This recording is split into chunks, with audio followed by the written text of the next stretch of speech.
Shalom a todos, Boker Tov, Tzaharaim Tovim, Erev Tov, Laila Tov, Erev Tov, dependendo do momento que você for assistir ao vídeo. Porção Bealotcha.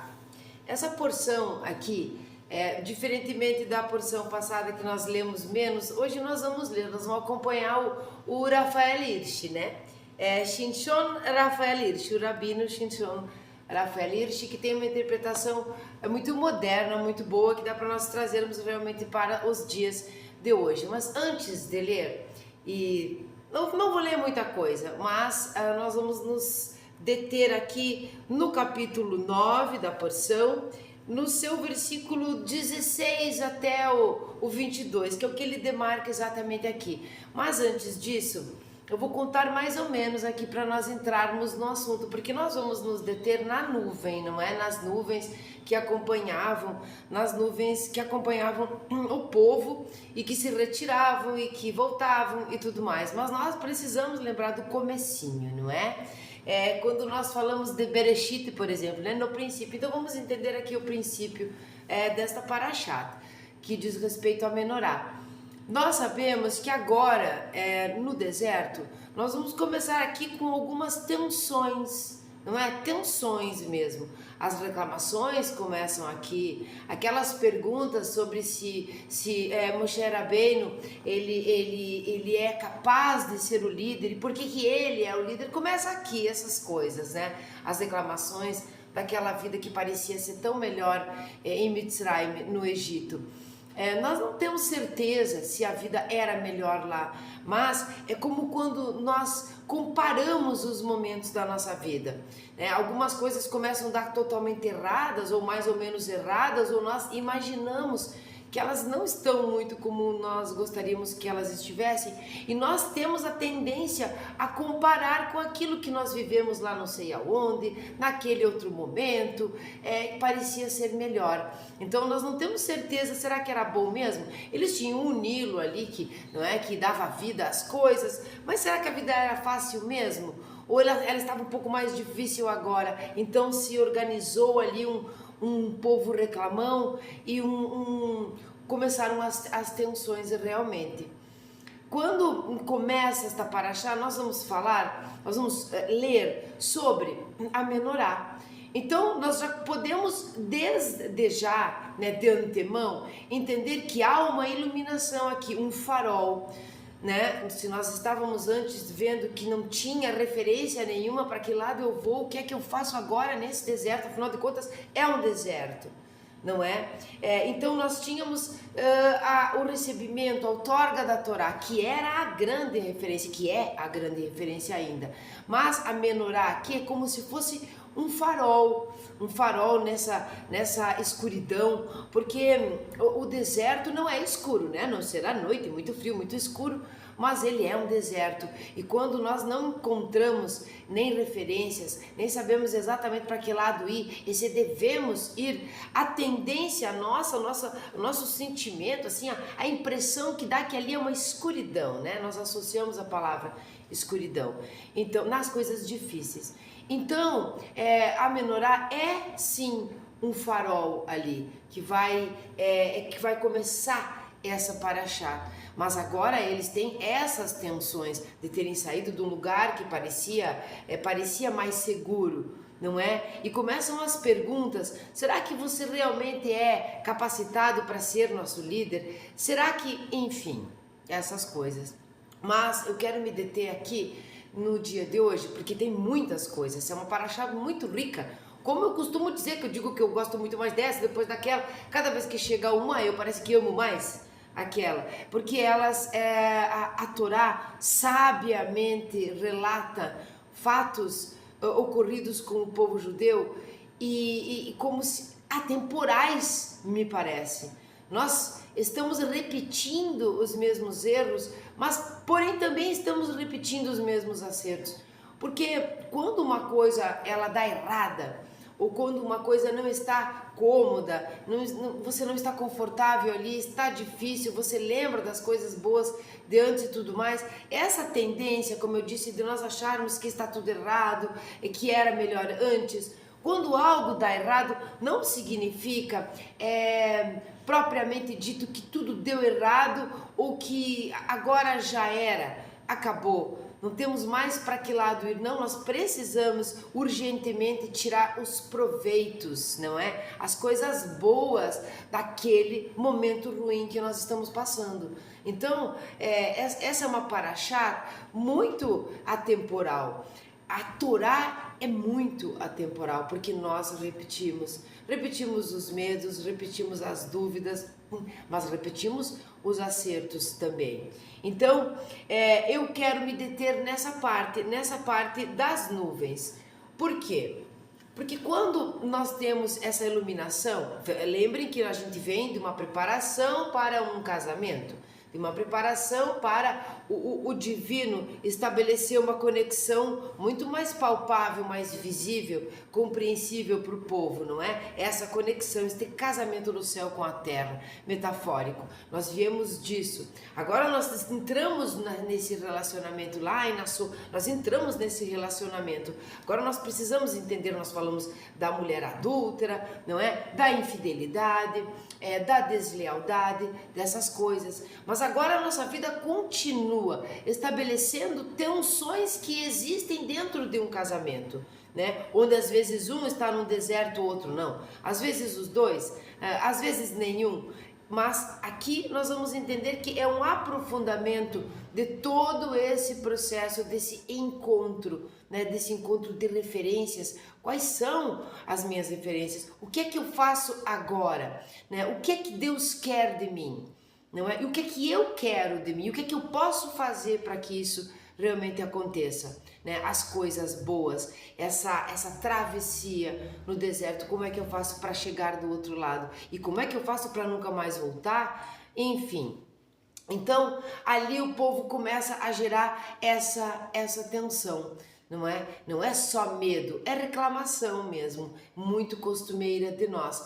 Então, Deus, que havia antes feito tantos ordenamentos, tantas ordens das coisas que aconteciam, até tirarem, né, até tirar com mão forte e tudo mais o povo do Egito, foi muito automático do povo responder aquilo. Existiam aqueles milagres, não é? Aqueles acontecimentos que eles viam, temos que sair daqui. Este é o Deus e tudo mais. Vamos com Moshe Rabbeinu, não é? Agora as tensões que se instalam aqui, elas são mais tete a tete. Elas são mais o povo com o povo. As reclamações para Moshe, que ficou liderando. E agora, para que lado nós vamos se nós estamos no deserto?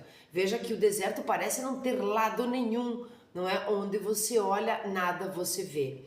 Então, nesse momento aqui, nessa paraxá, nós vamos perceber que quando a gente vê aqueles filmes, aquelas histórias assim, que tem, o povo está com muita sede, a pessoa está desidratada e começa a ter miragens ali, e começa a enxergar oásis e tudo mais, não é? Quando nós chegamos aqui, é a paraxá que exalta Moshe como o homem mais humilde de todos, não é? Mas onde estava esta humildade, não é, de Moshe? Moshe era líder. Moshe, quando precisou, ficou bravo. Aqui ele começou a ter um estresse, um cansaço, porque lidar com pessoas realmente não é fácil. Nós sabemos disso, lidar com pessoas, explicar coisas e manter a liderança, não é? Então ele precisou ser humilde aqui. Então, como é que nós vamos entender isso dentro de um deserto? O que é humildade dentro de um deserto? O que é uma miragem dentro de um deserto? O que é essas miragens que nós enxergamos quando nós temos orgulho demais? Não é? Quando nós temos orgulho, quando nós somos orgulhosos demais, quando nós nos achamos além do que nós realmente somos. Sim, porque nós temos que ter orgulho do bem, de nós, das nossas conquistas, das nossas atitudes, do nosso caráter, do nosso modus operandi. Nós temos que ter orgulho disso, um orgulho bom, mas este orgulho precisa ser humilde também.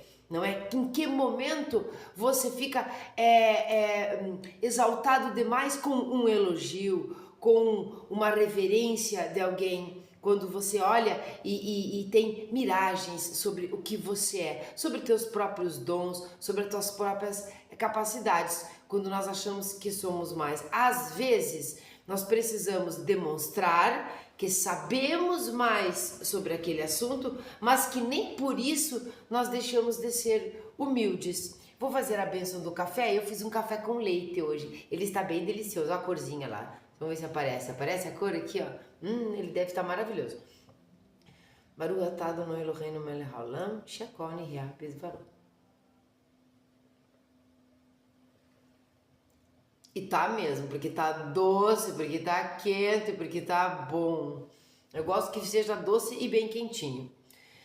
Quando a gente fala aqui, então, dessa humildade, nós vamos logo entrar nas nuvens aqui, mas nós precisamos entender, porque a gente só consegue captar aquelas boias que Deus joga pra gente. A gente acha que tá se afogando e ele tá dele mandar boia, a gente não encontra a saída.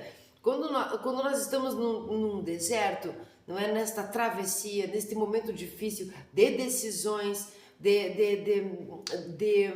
de mudança, não só de comportamento, mas de mudança de lugar, de mudança de emprego, de mudança de relacionamento, de mudança de conduta, de mudanças na nossa vida, sempre nós temos um deserto para atravessar primeiro.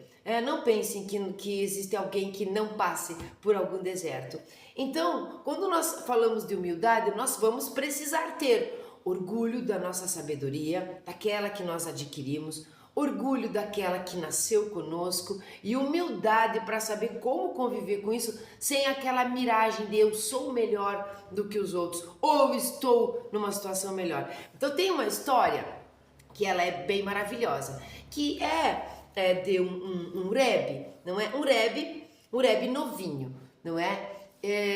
Não vamos falar nomes aqui, porque nós vamos tentar trazer realmente para nossos dias, para o nosso cotidiano. Então ele era herdeiro de um grande reinado, não, de uma grande dinastia, não sei como falar a palavra, com 19 anos de idade.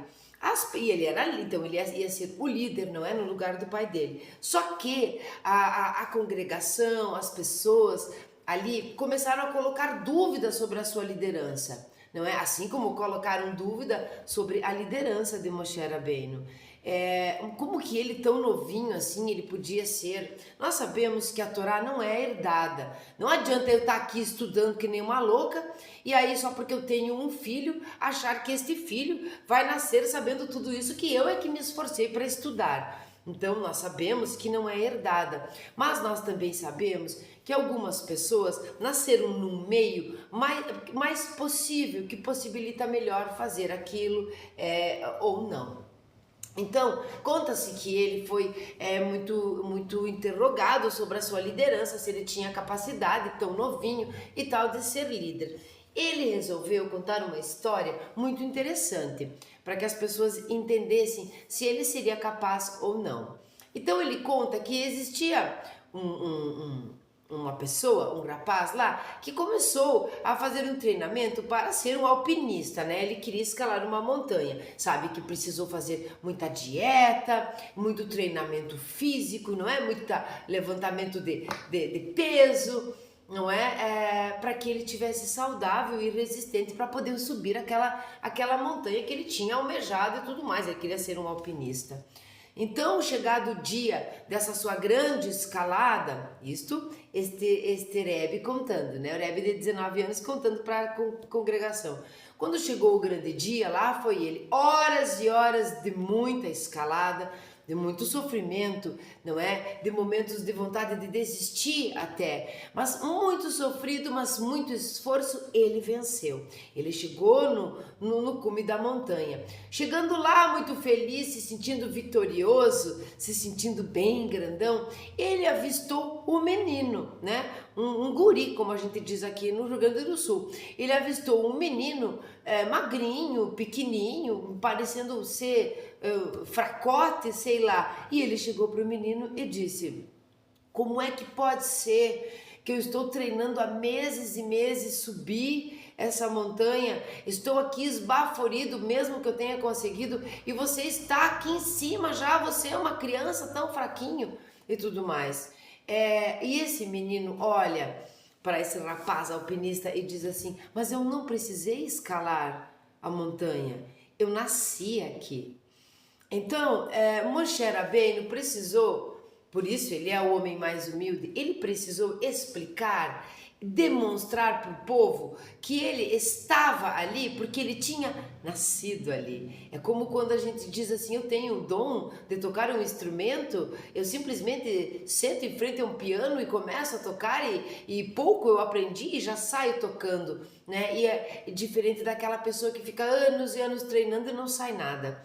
Então, Moshe precisou demonstrar para o povo que ele era o líder, porque ele já era o líder, porque ele tinha este dom, esta capacidade de liderança, entende? E ele teve que demonstrar que ele tinha esta capacidade e ser humilde ao mesmo tempo, demonstrar que ele nasceu nessa montanha, ele não precisou escalar. Para quê? Para não minimizar, para não melindrar os outros, que nós sabemos que depois tem rebelião, tem um monte de confusões. Deixa eu tomar aqui mais um cafezinho. Então, nessa paraxá, nós vamos ter muitas coisas nesse sentido. O homem mais humilde, a tensão da reclamação no deserto, a menorá como um grande farol e as nuvens. E aqui é onde eu quero chegar. Por isso que nesse momento eu vou ler os comentários do rabino Shimshon Rafael Hirsch, porque eu gostei muito.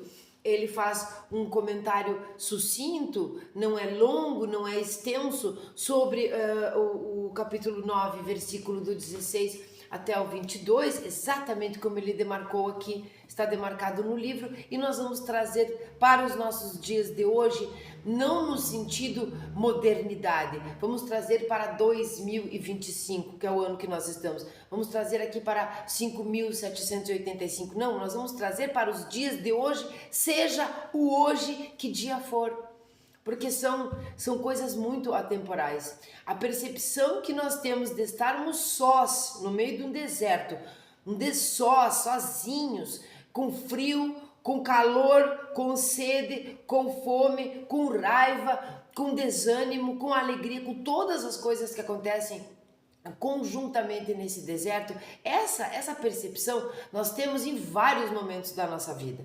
Vários. Nós saímos do deserto e quando nós menos esperamos, pum, pimba, caímos num deserto novamente. Então eu vou ler aqui, vou começar aqui do capítulo 9, só para nós entendermos bem aqui. No versículo 15, né?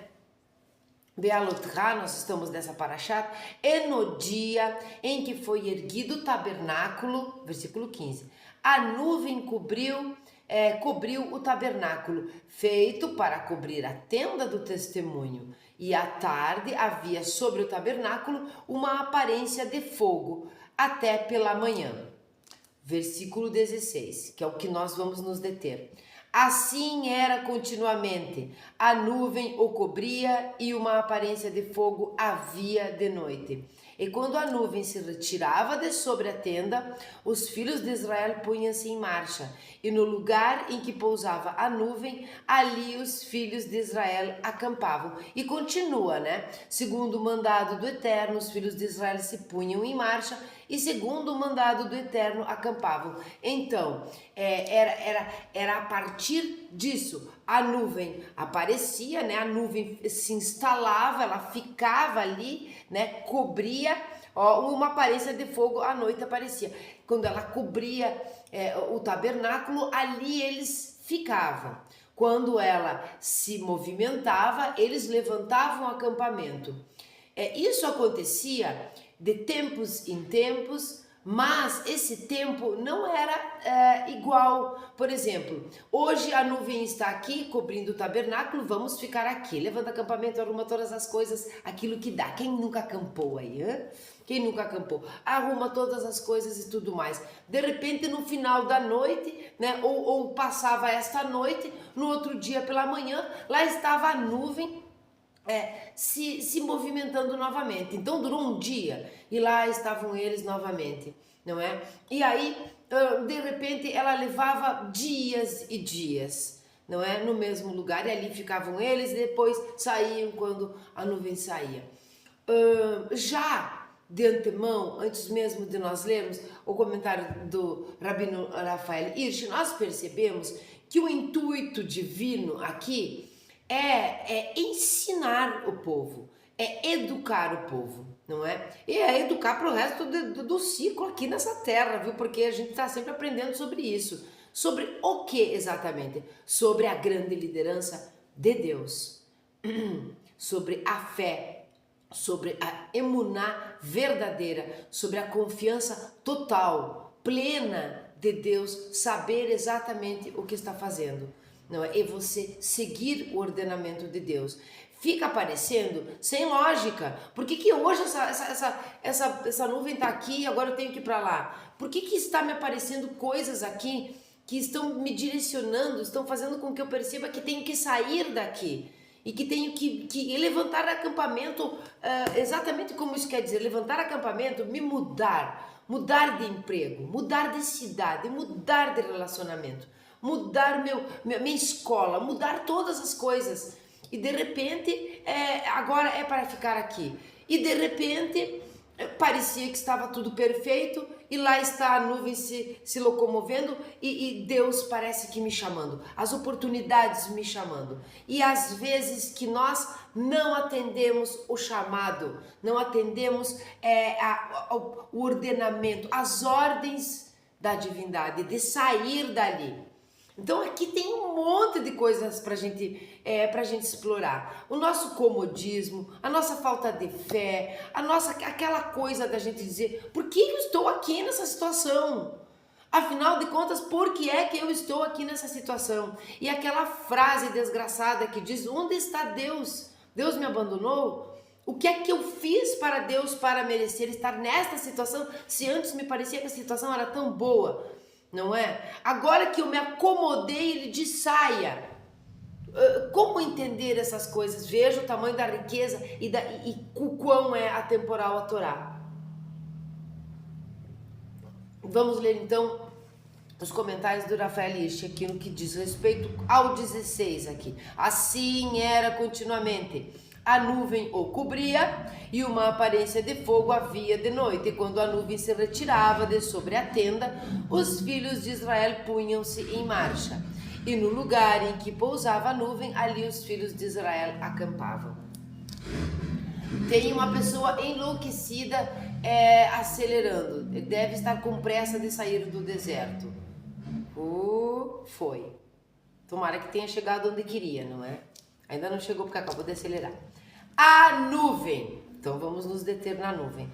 A nuvem era como o cajado do pastor, pelo qual o Eterno, o pastor de Israel, revelava ao seu rebanho onde e quando acampar, e quando e para qual direção viajar. Então, como o cajado, já entendemos, não é? Havia momentos em que o povo precisava se demorar no mesmo lugar por muito tempo, enquanto em outros lhes era permitido descansar por apenas alguns dias. Alguns de seus períodos de descanso duravam apenas uma noite, ou um dia e uma noite. E posteriormente havia momentos em que eles precisavam ficar no lugar de seu acampamento por um mês inteiro ou até por um ano. E você está lá e dizendo, meu Deus, não passa. Calma, tenha paciência, tudo passa, mas não passa, não está passando. Eu já tive problemas antes, eu já estive no deserto antes e lembro muito bem que foi assim, mas agora não é.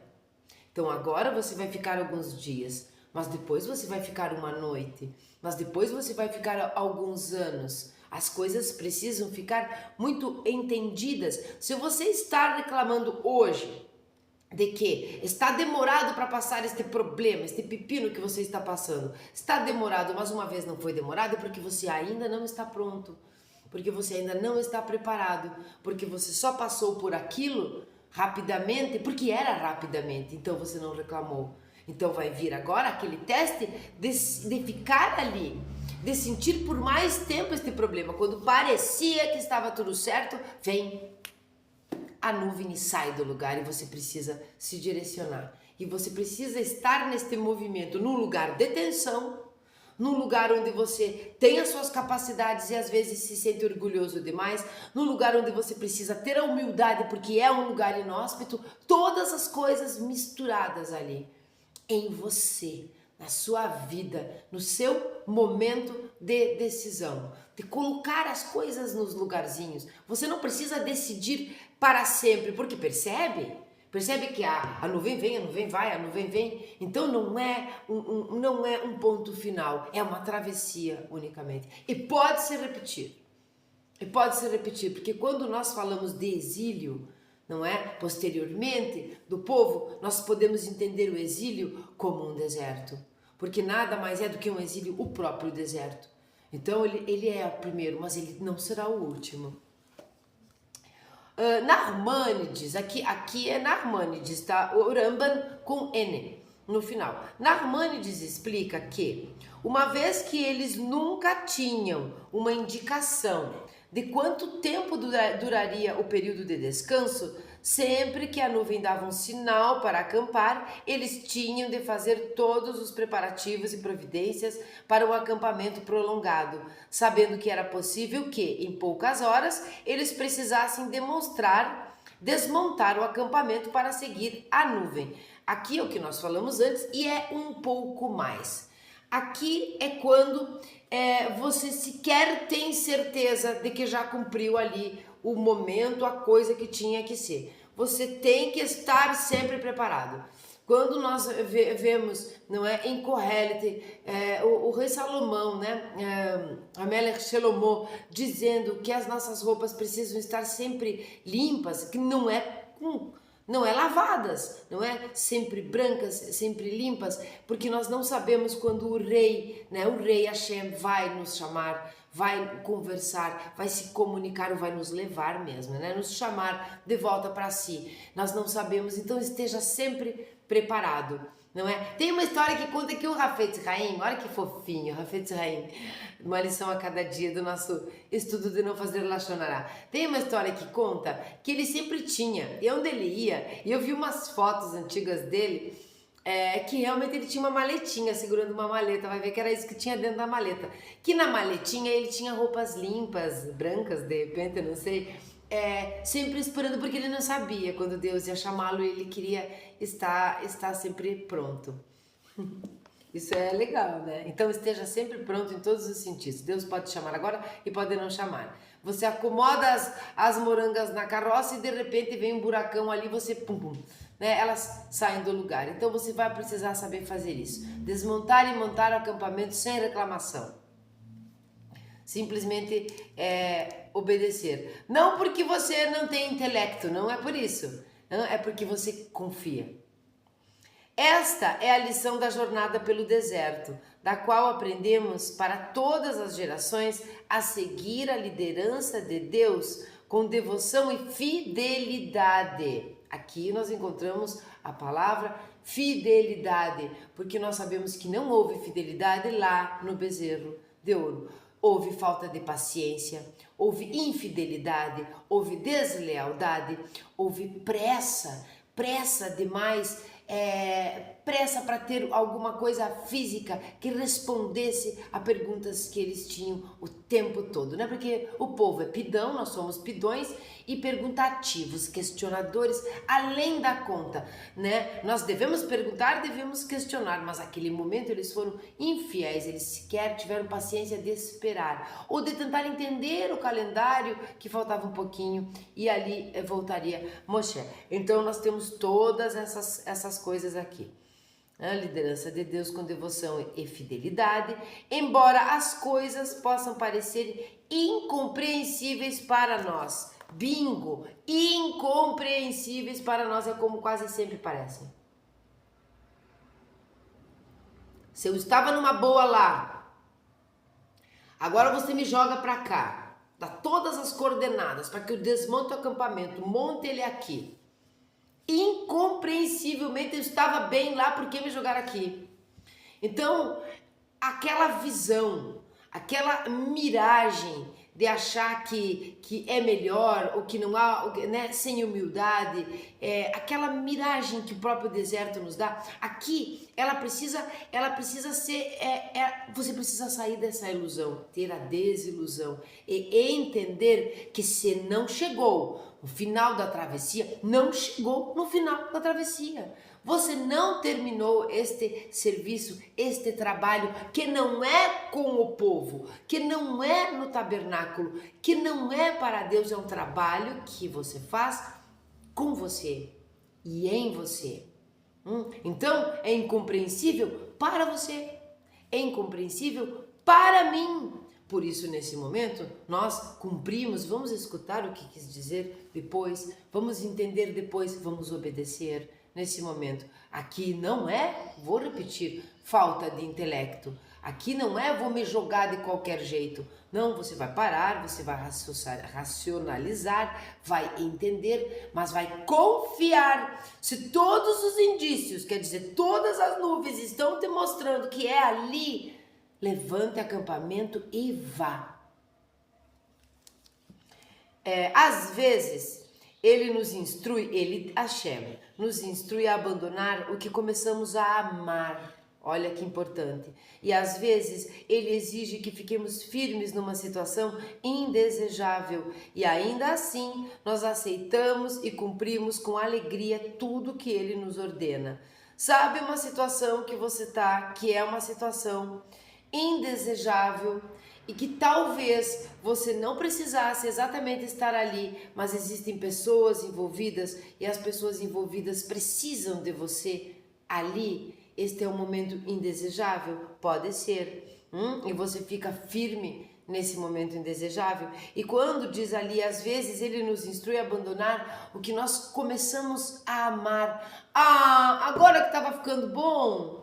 Sabe, como a criança que diz, mãe, eu não quero ir. Agora que estava ficando bom, nós temos que ir embora deste aniversário, desta festinha, desse lugar, desta cama quentinha de manhã cedo, para ir para a escola, por exemplo. Desculpem. Então, agora que estava ficando bom, né? Agora que estava ficando bom, ele diz, levante-se daí. Nassau, levanta a cabeça, né? Levante, cabeça por cabeça. E agora vá, porque não é este o seu lugar final. Você ainda não está preparado. E assim você vai. Porque sob o cajado de pastor de sua liderança sempre seremos felizes. E nossa fidelidade a Deus e obediência às suas ordens é o que nos trará felicidade. Estaremos sempre prontos e dispostos a depositar toda a nossa confiança em Deus e segui-lo para destinos desconhecidos, por caminhos ocultos. Esperar e ansiar pacientemente por Ele ou segui-lo com coragem e fervor, tudo de acordo com a sua orientação. Veja bem, então já tem a referência da Menorá, já tem a referência da Torá, já tem várias coisas aqui, já tem um povo que está ali, está brigando, mas está unido, enfim, todas essas coisas. Nós estamos nessa situação, nós estamos naquela cidade, eu sempre gosto de colocar cidade porque é um deslocamento bem de acampamento, né? Quando nós saímos esperar e ansiar pacientemente por Ele, quando nós estamos ali, fazendo as coisas da nossa vida, fazendo as coisas daquele lugar, naquele trabalho, naquele serviço, naquela comunidade.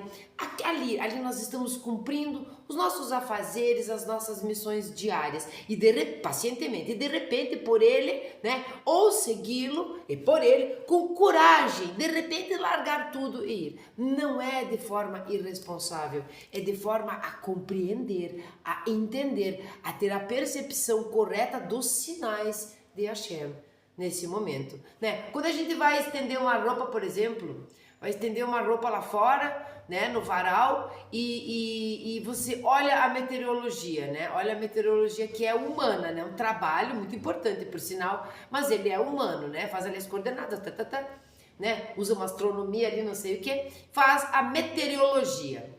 E você olha e diz, vai chover. Você olha em outro aplicativo, sei lá, e diz, Não vai chover, não é? Vai chover, não vai chover. Aqui são ordenamentos, são ordens humanas de um trabalho humano. Eu quero perguntar para vocês uma coisa. Quem olha para a meteorologia, por exemplo aqui, porque aqui realmente é sol, é chuva e tal, e a gente precisa, né, no inverno que as coisas sequem. Quem é que olha para a meteorologia, simplesmente obedece à meteorologia, coloca as roupas no cesto e vai estender no varal sem olhar para o céu? Não acredito. Não acredito em ninguém que faça isso. Você sai lá fora, tendo olhado a meteorologia, que dizia que não ia chover, e você olha para o céu. Você olha para as nuvens. Por quê? Porque essa confiança aqui é limitada. Ela é limitada. Então, quando nós temos paciência para esperar as ordens, os sinais de Deus, nós temos que ter discernimento para saber que os sinais são dele, que são as nuvens que se modificaram de lugar e agora é a hora de você ir, as nuvens que ficaram no lugar, agora é a hora de você ficar. Então nós temos que ter este discernimento e nós temos que entender que quando a ordem é divina, ela não tem falhas, ela acerta. Então, como nós sabemos inconscientemente que a meteorologia é feita por seres humanos e nós podemos errar, estamos o tempo todo errando, quem é que vai estender roupas no varal sem olhar para o céu? Mesmo que todos os aplicativos estejam dizendo que não vai chover.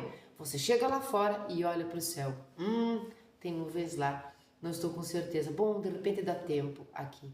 É assim que funciona na vida aqui do mundo, mundana, que a palavra mundana não é uma coisa ruim, tá? É uma coisa boa, do mundo, mundão, nosso mundão que a gente adora, que a gente ama. Adora não. E a ideia e a ordem divina.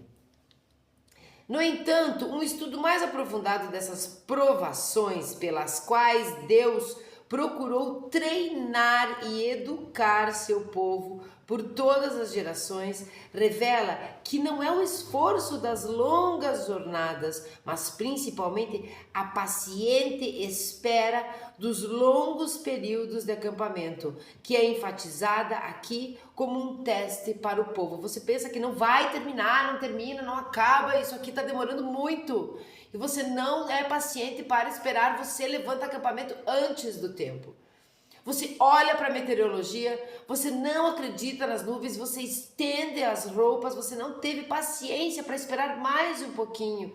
Ali elas estavam se mexendo, você estende uma carrada de roupa, muita roupa, e na última que você estende, cai uma chuvarada. Você não foi paciente o suficiente para ter tempo também, o suficiente para entender os desígnios, as rotas que Hashem estava te dando naquele momento.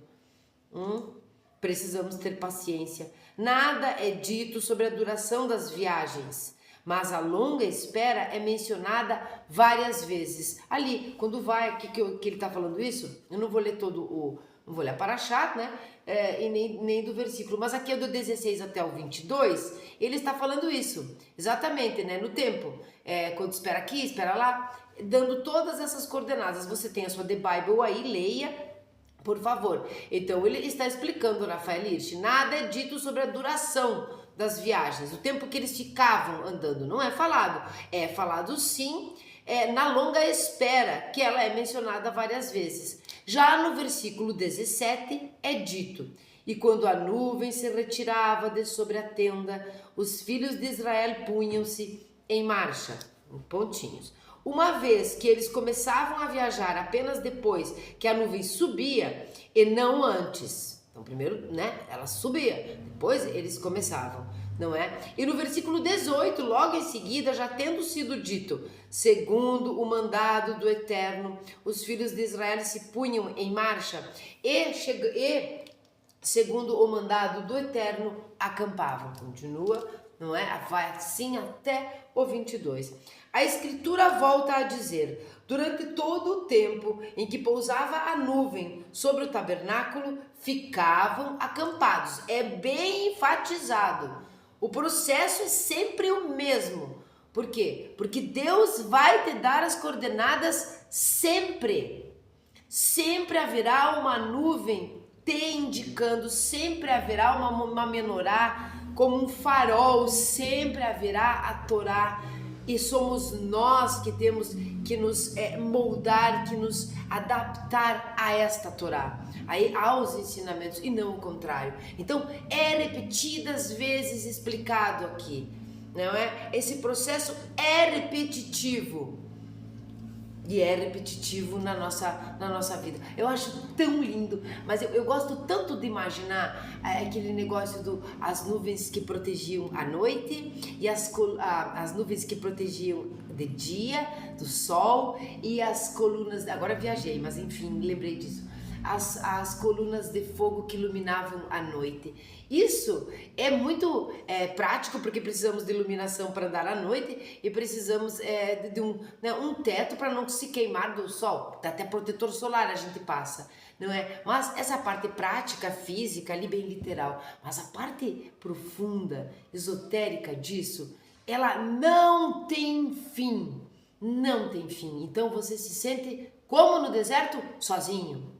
Só, com tudo aquilo que eu disse no começo, com sede, com fome, com frio à noite, com calor de dia, né? Com perguntas, com raiva, com todo tipo de sensação e sentimento, não é? Você se sente a priori só. Mesmo que estivessem todos eles juntos ali, eles se sentiam sós, porque eles estavam no deserto, e o deserto não é um lugar comum nem fácil. Pensem no deserto prático. E aí nós viemos com a parte profunda disso e vamos perceber que em nenhum momento desse deserto físico eles estiveram sozinhos. Em nenhum momento, não é? Eles tinham as nuvens, eles tinham as luzes, eles tinham uns aos outros. Eles nunca estiveram sozinhos. Nem mesmo se um estivesse ali sozinho, ele não estaria sozinho. Porque Hashem sempre está. E por que Hashem sempre está? Porque ele é bondoso, ele é o Criador, ele criou a criatura, ele não quer... Não, porque nós estamos dentro dele, não tem como não estarmos com Deus. Sabe, quando a gente diz assim, ó, não faça as coisas escondido porque Deus está vendo? Isso é uma metáfora muito óbvia. Nós estamos dentro da divindade. A divindade permeia tudo que existe. O que existe, o que nós não sabemos se existe, o que está no nosso limite observável, o que não está no nosso limite observável, e até mesmo aquilo que o nosso intelecto consegue ou não entender e chegar. Nós estamos dentro, definitivamente dentro. Então nós nunca estamos sozinhos. Quando nós sentimos a solidão, quando nós sentimos o aperto, isso são as coisas que são feitas do nosso próprio físico, dos nossos hormônios, da nossa falta de fé, da nossa fraqueza, do nosso se polir, porque agora começa um processo de muita restauração de si, de autoconhecimento. Cada um dentro do deserto vai ter uma atitude, cada um vai responder ao seu próprio deserto, ou ao deserto que se colocou à sua frente de uma maneira diferente. Esse é o momento em que nós começamos a nos autoconhecer e entender que nós nunca estamos sozinhos. Então vem aqueles momentos de um pouco de depressão, de um pouco de não sei o que, alegrias, depressões, aquele sentimento bipolar diário que nós podemos ter em meio a um deserto. Não está bom, está difícil. E nos sentirmos sós nesse momento e perceber que nós nunca estamos sós. Não existe como estar só se você está dentro do tudo, se você está dentro da divindade, e é aqui onde nós estamos. Todos os lugares que nós olhamos, sejam eles desérticos ou não, é Hashem, mas não porque ele está em tudo e nós somos panteístas, mas porque nós estamos dentro dele. Dentro. Eu gosto por demais de entender isso dessa maneira, que nós estamos dentro. Nós estamos dentro, estamos protegidos, entende? Mas deu tudo errado ali, agora me quebrei, me arrebentei. Não, fica tranquilo. Se nós estamos de Deus, ele não tem começo nem fim. Nós não temos começo nem fim. Nós viemos de um pensamento, e é metáfora, de um pensamento da criação, do Criador. Eu não vou entrar aqui em detalhes agora se ele tinha essa necessidade ou não, porque senão vai dar uma confusão aqui e vão me escrachinar. Mas alguém quis que isso acontecesse. Isso tudo aqui. Então, remangue suas mangas, vá à luta, mas também entenda que este ir à luta tem alguém lá que vai te amparar, tem uma nuvem que vai te direcionar e ela vai parar onde você deve parar. Ela vai demorar um pouco quando você estiver ansioso para te ensinar paciência. Ela vai te tirar rapidamente daquele lugar quando você estava acomodado ali. São processos de um mesmo, são movimentos diferentes de um mesmo processo. Este projeto mundo, este projeto ser humano, este projeto universo não é nosso, é da divindade, é dele, dela, não é nosso. Então pense sempre nisso, tenha paciência. Quando ele disser, quando tudo te demonstrar que tem que ficar ali por mais um tempo, naquele lugar não confortável, não é? E e entenda quando ele diz sim, agora que você está acomodado, é momento de sair daí e você não queria. O meu café agora ficou bem gelado, bem gelado. Bom, nós estávamos lá embaixo já, o Eterno acampava. A Escritura volta a dizer: durante todo o tempo em que pousava a nuvem sobre o tabernáculo, ficavam acampados. E finalmente no versículo 19, eu estava falando do 18, e finalmente no versículo 19, a situação de não viajavam, mesmo quando a nuvem se detinha lá por muitos dias, é chamada de cuidar da guarda do Eterno. Então nesse momento eles cuidavam da guarda do Eterno. Olha que lindo isso, né? Quando se demorava. E é a evidência de que eles ouviram a voz do Eterno. Então, quando a gente lê isso na Escritura, o que o Rafael Hirsch está falando aqui? Que eles escutaram a voz do Eterno, né? Que de alguma maneira eles escutaram. Nós não sabemos com que tipo de ouvidos, porque nós também nem entendemos porque é que eles estavam tanto reclamando por causa de comidas que tinham antes. Porque ninguém nem sabe se tinha essa ou aquela, se realmente era uma fartura, porque a gente não viu eles reclamando, eles falando que lá tinha. A gente só viu eles reclamando, não é? Então, vamos entender aqui. É a evidência de que eles ouviram a voz do Eterno. O quê?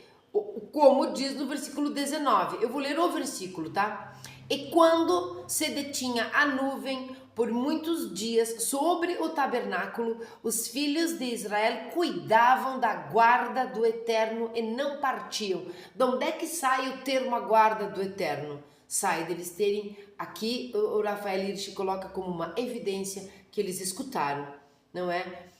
O que Hashem dizia. Quando a gente fala em escutar, em ouvir, nós precisamos entender, como já falamos lá em outra paraxá, não sei qual, sobre ouvir e escutar. Eu posso escutar, eu estou escutando aqui, ó, estou ouvindo e ser diferente. Porque se eu ouço, não é? Se eu tenho ouvidos aqui, eu tenho orelhas, eu consigo ouvir, eu não tenho problema de audição, mas eu escutei. Quando Hashem diz Shema Israel, escuta, não é simplesmente ouve a minha voz, é escuta, obedece. Eu sou né? O nosso Deus é e tudo mais.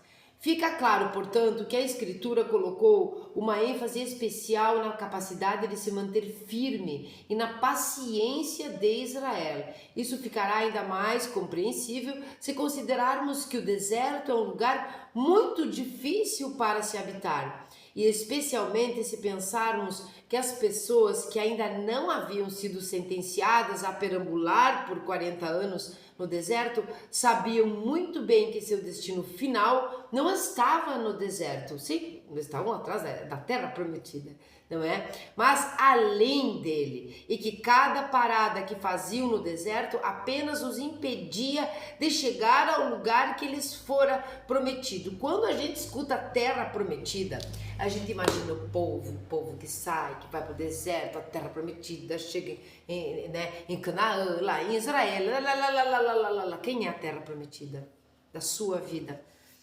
Você sabe qual é a terra prometida? A terra que está prometida para você. Se você ficar no deserto, quando Hashem te dá as coordenadas, retira a nuvem de cima de você, te deixa um pouco desconfortável ali sob o sol, te indicando que você deve sair dali, você não sai. ou quando você sai antes que a nuvem te indique que deve sair, está tudo bem, você sai antes. Você não teve nem paciência, não é? E nem aquela diligência, não teve nenhuma, nem outra. Onde está a sua terra prometida? Como é que você vai chegar? Como é que nós vamos chegar na nossa terra prometida? Se nós sequer entendemos que tudo que acontece no deserto vai dizer respeito ao que é que nós vamos encontrar nessa terra prometida e o que é que nós vamos fazer com o que nós encontrarmos na terra prometida. É como quando você recebe uma grande herança financeira mesmo e nunca trabalhou para isso. Você vai precisar passar por algumas coisas para entender de onde saiu, para saber o que fazer quando tiver nas suas mãos. Então, qual é a nossa terra prometida? Se nós sequer temos paciência para olhar o céu e ver, agora não é a hora de estender a roupa, espera um pouco. Agora é a hora de estender a roupa, vai logo, estende que logo seca e logo volta a chuva e sei lá. Onde está a nossa terra prometida? Está unicamente no nosso pensamento? Deus nos dá as coordenadas, nos orienta, e Deus nos orienta o tempo inteiro. Deus nos orienta antes de nós virmos para esse mundo físico. Ele nos orienta o tempo todo, e aqui de uma maneira física, de uma maneira literal, ele educa, ensina o povo que oralmente e também pela escritura vai ensinar e passar para as gerações, geração após geração. Por isso, não por outro motivo, nós vemos, nós vivemos, nós sofremos as mesmas coisas de todas as gerações passadas. Umas nuances diferentes, um entendimento diferente, algo mais tecnológico, algo mais moderno, mas as mesmas questões. As mesmas questões, os mesmos erros, a falta de diligência, a falta de paciência, às vezes o contrário, muita diligência, muita paciência, muita raiva, muita reclamação, pouca humildade, muito orgulho, pouco orgulho que te diminui, muita humildade que você não compreendeu o que significa. Isso tudo aqui nos leva aonde? Na terra prometida. Terra prometida. Então que a gente não erre a terra prometida, que a gente realmente escute, não só ouvir, que a gente escute a voz de Hashem, obedeça aquelas ordens com o nosso intelecto ativo, com o nosso intelecto questionador, compreensível, inteligente de entender que momento é o momento de ficar, que momento é o momento de sair e jamais imaginar que esses momentos devam durar muito ou pouco tempo, porque o tempo que é inventado por nós é nosso, o tempo de Deus é outro tempo, é outra maneira, é até mesmo outro espaço.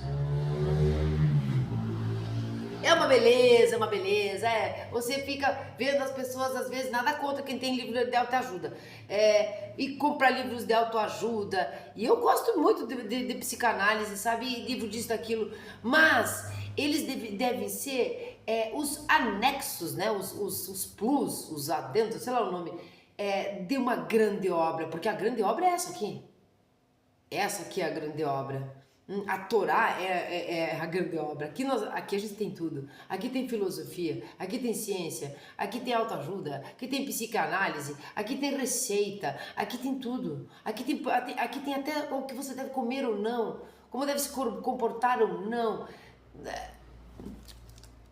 Então, temos o manual, temos o farol, temos uma travessia no deserto, temos Deus tirando e botando nuvens.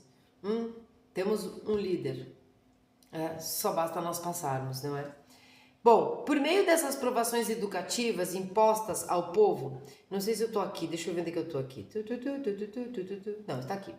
Fica claro, portanto, que a Escritura colocou uma ênfase especial na capacidade de se manter firme e na paciência de Israel.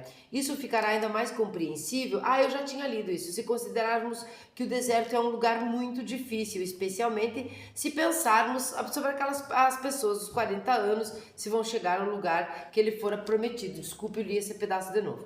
Por meio dessas provações educativas impostas ao povo, ele adquiriu a virtude da submissão tranquila e pacífica e da paciência que confia fielmente, virtudes das quais ele precisaria em suas andanças olha só, andanças pelo deserto dos povos. Isso está em Resquelo, aqui esotericamente, totalmente esotérico, tá?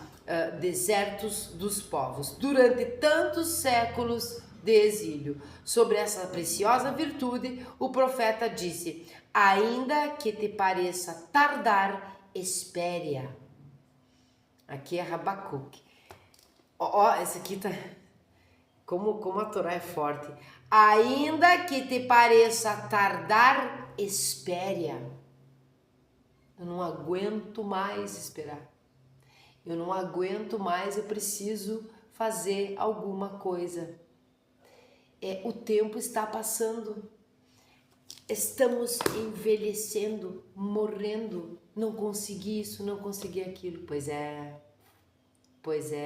Mas está escrito aqui. Ainda que te pareça tardar, espere-a. Faça as coisas aos poucos, mas faça. Não só obedeça, mas entenda o porquê. Um momento é um momento de ter a paciência e esperar. Outro momento é o momento de ser diligente e agir. Aqui não havia dúvidas, Deus estava mostrando, inclusive. Então, abra os seus olhos, abra os seus ouvidos também, suas orelhas, mas abra os seus olhos para enxergar quando esta placa, esta flecha, esta seta está direcionada para a rota que você deve seguir, para o objetivo que você deve e que você quer alcançar. Abra os olhos para não ir para o caminho errado. Abra os olhos para realmente você ter paciência quando deve ter, mas não ter quando não é este o momento. É quando está ali a proteção de Hashem. A ideia dele estar ali com você neste momento.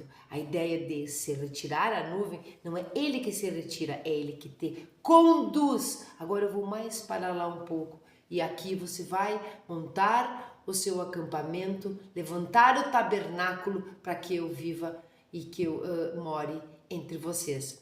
Essa paraxá, ela é maravilhosa. Eu gostaria de ficar aqui 2 horas ou 200 horas, porque tem muitas coisas. Chegar sobre essa humildade mais a fundo de Moshe Rabbeinu, chegar sobre esse entendimento que nós temos que ter, por exemplo, desta parte da humildade ou das invejas, né? As invejas ali estavam em um lugar realmente de tensão, a inveja que aconteceu com relação a Moshe Rabbeinu. Já não estavam cheios de problema no deserto, ainda queria um lugar dele. Vocês vejam como é que nós somos, nós seres humanos. Então, às vezes, você vê alguém que tem determinadas capacidades, que a gente chama de dom, mas vamos deixar de fora a palavra dom, que ninguém é especial mesmo, todo mundo é único, mas não é especial.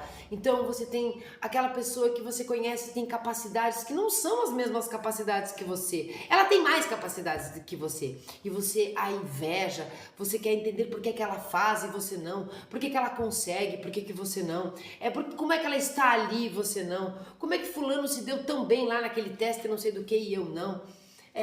Sabe, quando nós estamos nesses lugares, eu queria abordar muito mais sobre isso, mas eu achei importante nós entendermos a priori agora, depois dessa tensão toda, e também de humildade ou não, de saber que existe um farol, que nós temos várias referências agora que não existiam antes. Agora existem várias referências. Essa é uma referência visual, pontual de Hashem. Então nós sabemos que nós podemos sair de onde nós estamos, mas que nós podemos ficar onde nós estamos. Nós só precisamos entender os sinais e ter discernimento para isso. Sair da ignorância, porque a gente é ignorante, Deus fica mandando as boias. Eu sempre digo isso.